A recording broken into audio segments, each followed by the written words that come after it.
Well, thank you so much, Greg, for joining me today. Super excited to talk about your journey, my man, and Generation Conscious and what you're building. Before we get into what the company and the brand mission and sort of vision is, talk a little bit about your journey. So I'm a first generation Trinidadian Chinese.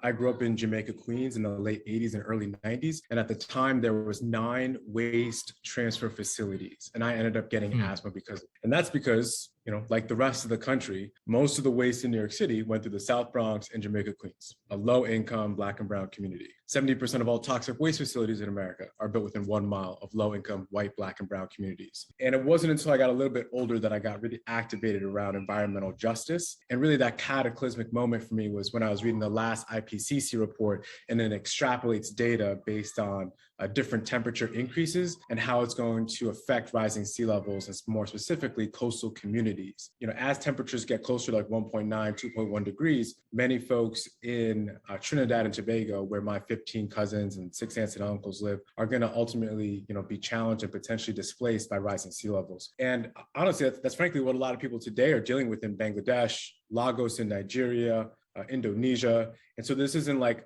an in the future thing. This is an in the now thing. Just because we in the West don't specifically see it because we have so much resources to build around it like we are in Miami, doesn't mean that it's not a real issue. And with that, I started to really investigate, my relationship to waste. And what I found was that 75% of everything that we throw away in the States is fast moving consumer goods. Half of that is food and beverage, your coffee cups, your bottles of water, any beverage that you're really buying that you're just going to dispose of. And the other half of that, those are household goods, personal care, laundry sector, right? Yep. And, and in many other parts of the world, these products are not liquid products. They're coming in bar form, they're coming in powder form, they're coming in sheet form. For us in the States, we're so used to having a very luxurious liquid gel product that requires, packaging, let alone plastic packaging. It's really exacerbating this issue because 99% of all plastic packaging is made from fossil fuels. And it also increases the amount of emissions to ship it when you're shipping liquid, when in reality, 70 to 90% of those products are just water. Whether it's coffee, water, or even thinking about laundry detergent, body wash, it's really just water. We started having these intergenerational conversations with my mom and her friends. And what we found was that in India 60 years ago, when poor farmers were moving to the cities for jobs in the 60s, there was no access to soap. And so virus started spreading as urbanization increased. And what they did to stop that was they coated surfactants, which are the active ingredients that have antimicrobial and antibacterial properties, onto cellulose, which is just a naturally occurring biological material called wood pulp. And what they would do then is they would perforate them and cut them like little Post-it notes. So you'd have like little mini Post-it notes, and you could have about 3 inches of mini Post-it notes that had the same amount of washes as bar soap, but took about 75% less volume, and then had the same amount of washes as, say, like a 12-ounce liquid plastic bottle of hand soap. And without all that packaging, it's 97% less water when you're moving to liquidless sheet products. And so they were, even to this day in India, people are still carrying around soap strips. And when we actually bring these sheet products to schools, a lot of the students from, who have Indian origin or ethnicity, a lot of their families, have introduced them to sheet products at a very early age when they went back and actually visited. And then we learned like in Iran, during the revolution in the 80s, they were having the same issue because there was no access to soap in the schools. And so what they did was that they printed surfactants on cellulose, but instead of printing them like little Post-it notes, they printed them like little booklets. And so students would carry around their textbooks, their notebooks, but also booklets of soap. And they did that on purpose so that students wouldn't forget their soap. And then you just rip off a little sheet, go to the back of the, the school and wash your hands. And that was like a revelation to me. It's like, we create 7.5 times more waste per capita here in the States than people in India.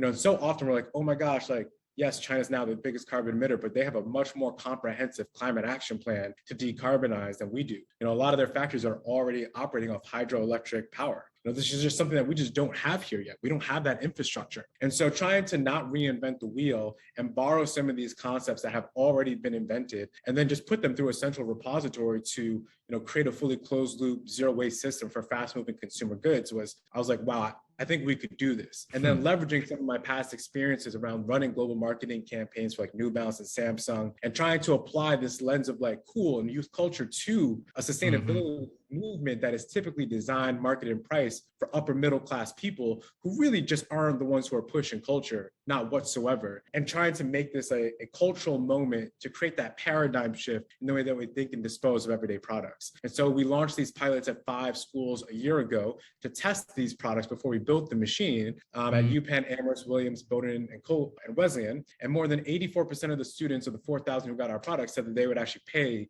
to refill our laundry detergent sheets. And there were a couple other just sort of like insights from that pilot that really informed building that machine. But then we launched it last fall, and more than 20% of the students at Wesleyan and Connecticut College actually used the machine more than twice. And a third of the students who used it were not low income and paid out of their own pocket to use it. And then, now today we've expanded, we've deployed at 5 schools and we've signed on another 14. And we expect to hopefully be at 20 schools starting in September. The idea is that there is a machine on campus where you can go get laundry sheets, like laundry detergent, soap. Like, give me an idea of the customer journey, right? When it's on their campus, how can students use it? Totally. Right now, the refill stations are placed either in the student center or in the laundry rooms. If a low-income student who's on financial aid wants access, the school's actually paying up front for them to access it for free. And so before they even come on campus, we provide them with a unique identification number that's connected to their account. They put that ID into the LED screen, and it dispenses one of their 10 or 5 refills that they've been given by the school. Now, if you're not on financial aid,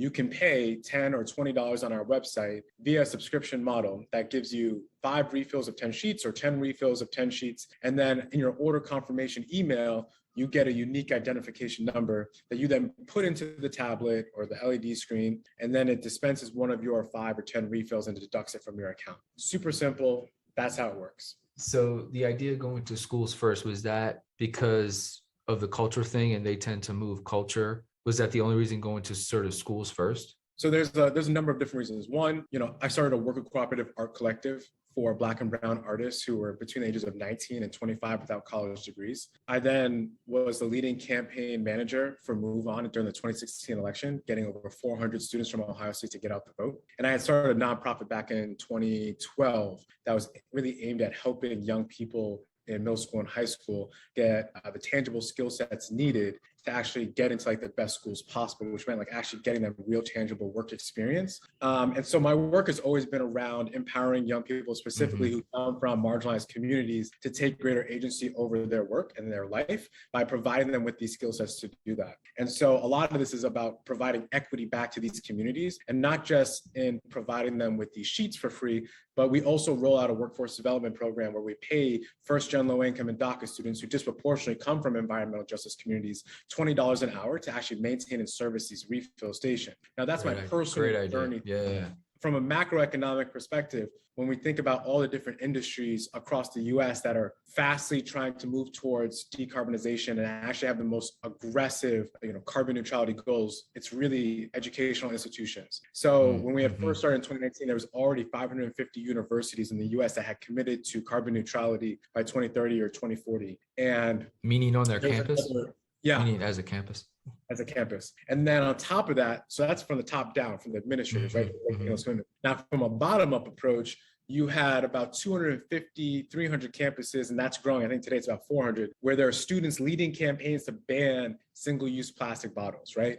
But at the same time, when you look at the user journey of that student, they're leading those campaigns, but when you go to their campus store, which is the most convenient place for them to buy their products, is all petroleum-based packaging with a high chemical count that usually are really harsh chemicals, parabens, additives, coloring, antifreeze that are in these detergents, body wash, that are really just not good for them, right? And we're slowly starting to see some schools, student stores starting to adopt more sustainable products, but no one is really radically thinking about, well, why not just provide a more comprehensive infrastructure that allows for a real visioning of what the future could hold around fast-moving consumer goods. And when we match that up with equity, we match that up with infrastructure, and we bring that to the students, they feel really empowered that, this is a coalition that they can bring onto their campus and that they can actually make this change happen. You spoke about the sort of initial trial period with some students. What was, I guess, some of the questions on that, and sort of what are,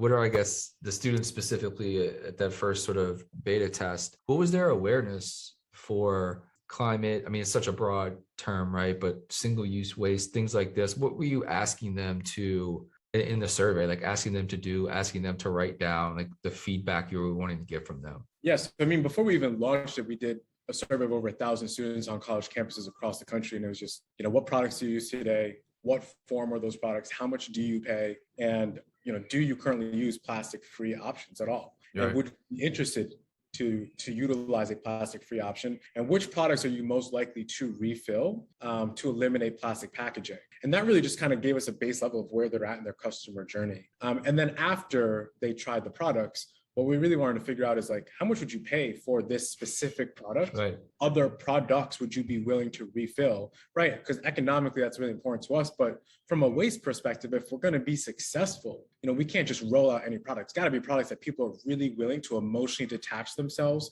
from their existing brand or solution and actually start refilling with us. So it's really important that data, we're following that to a T. And that's really, from a feedback perspective, what we're looking at, in addition to, what other forms of product are they currently using, liquid, powders, sheets, tablets, and how willing are they to make that switch, at what price? What's it like talking to the heads of universities or the buyers for universities? What are those conversations like? Have you been turned down more than accepted, right? Like I guess what's their sort of, not education, but where are they at on importance for stuff like this? It really depends, right? So you have like 20 or 30 different departments on campus. Yeah.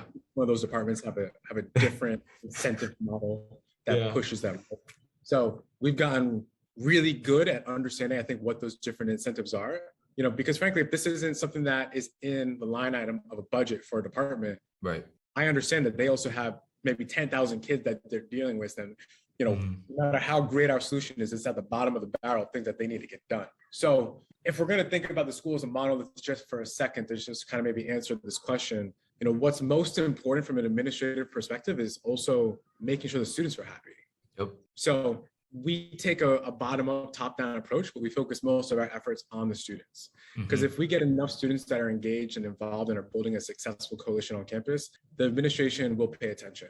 If we just start with the administration and we don't have a strong coalition, 9 out of 10 times it's not going to work, mostly because one, we're so small, and then two, there is no like real incentive for them to move, right? More and more of this is going to have to be available, right, for students, because you're on a campus, so it's also an education opportunity for all this stuff. Because I'm assuming when people see the machine and people using it, it's sort of this network effect where it's going to attract more people to like come over, see what it is.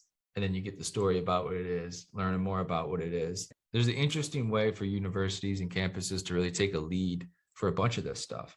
I'm looking at vending machines. Like they should just have all organic and fair trade products in the vending machines in the campus stores, right? There's all the sweatshirts they make in there. It's all made not very well in parts of the world where exploitation of labor happens, right? And so there's this opportunity to educate students every single place on the campus. Are they just focused on hygiene products, right? Or are they aware of all the other options as well to them that they could be, pushing their schools to get on campus as well? We are one of like 15 or 20 different initiatives that the students that we work with are working on simultaneously.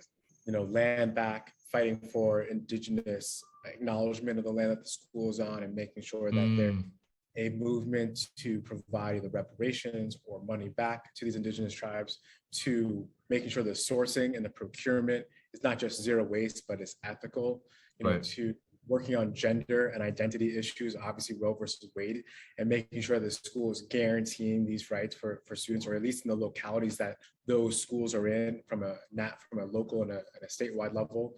There is so much that these students are working on a day-to-day basis. It's so impressive. It's crazy, yeah. I think that, obviously not every student on campus is doing that, right? But you have a real openness on these campuses to, if you're a student, to get engaged on the issues that matter to you and find your community. And so there is definitely no shortage also of energy, which is the most important aspect, because even as we get older, it's like you have to like find that passion and that thing that moves your heart to like get you going on a day-to-day basis. And so often the more we work in the real world, we sort of lose that a little bit, right? It kind of strips you of it with every little ounce that you spend, right? You have to pay this bill because childcare is expensive, expensive. Even private school tuition is expensive. Shit, food is expensive. Yeah. Shelter is expensive. Like, so you're almost just like scrapping once you get into the real world to get by. So Yeah. you really have this really opportune moment to have that maximum amount of passion until this. I'm not going to get too deep into these issues, but being able to cultivate and take some of that energy now is really important. And if you are working on other issues that go beyond, hygiene products or plastic or zero waste or climate, like there's definitely a community of students who are probably already working on it and can probably add a lot of value to what you're working on. How did you get introduced? I mean, you spoke about the conversation you had with a little bit about your family, but and growing up around sort of the waste facilities. I guess when you talk about like climate and understanding like that was not probably a great and healthy environment to be around, like were you aware of it at a younger age? Were you like, when did it come into play that like the things that we have historically sort of done are not the most efficient and environmentally friendly way to do these things, and this is going to be how I sort of dedicate my personal life to my career, a lot of your time and energy into that? When did you start to make that sort of transition in your life? Probably spring semester freshman year at college. I played soccer my whole life, and Really? so yeah. Like in 2007 we won the under 18 youth national championship. But I say that to say that like my whole life up until I was like Sports, man. It was Sports. just get good grades and be a great athlete. That was it. There was no Same. self-exploration. Yeah. And even now, like you see professional athletes who believe in like the only thing they want to do is just like explore their intellectual curiosity.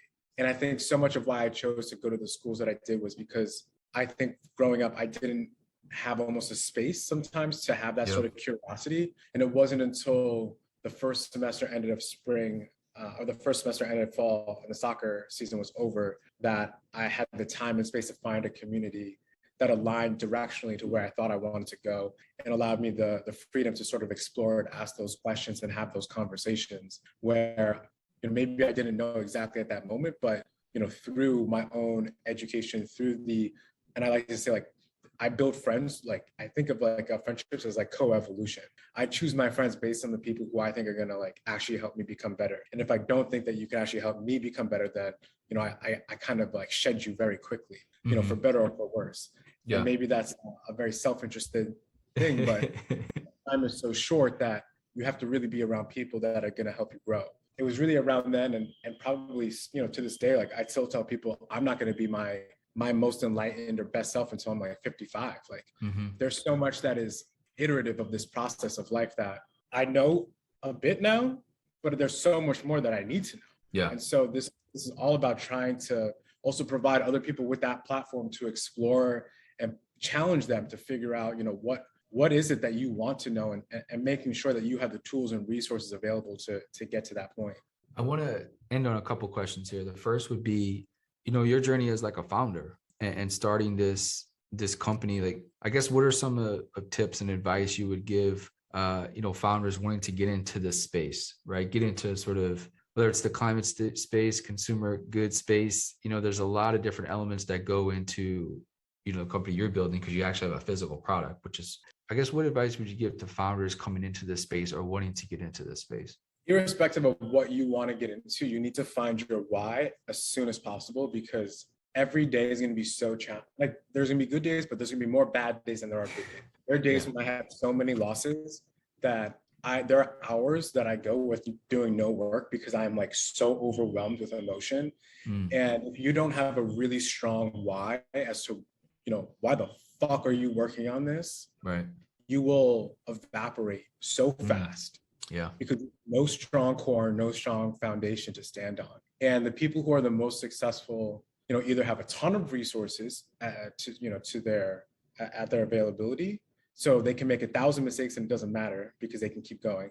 Right. Or they have this extraordinary why to be able to solve this problem. And I think whatever it is that you need to tell yourself or figure out, like get to that and keep iterating to get to that as fast and as quickly as possible, such that it's still true to who you are, but keeps you passionate and motivated and I think fully in the know of who you are and why you're doing this. Last question is a little bit about the future. Let's look at 3 to 5 years down the line, what are some of the goals and successes that, you want to meet or see at Generation Conscious? If we think 3 to 5 years from now, we want to have been at 300 universities with at least refill stations for laundry detergent sheets.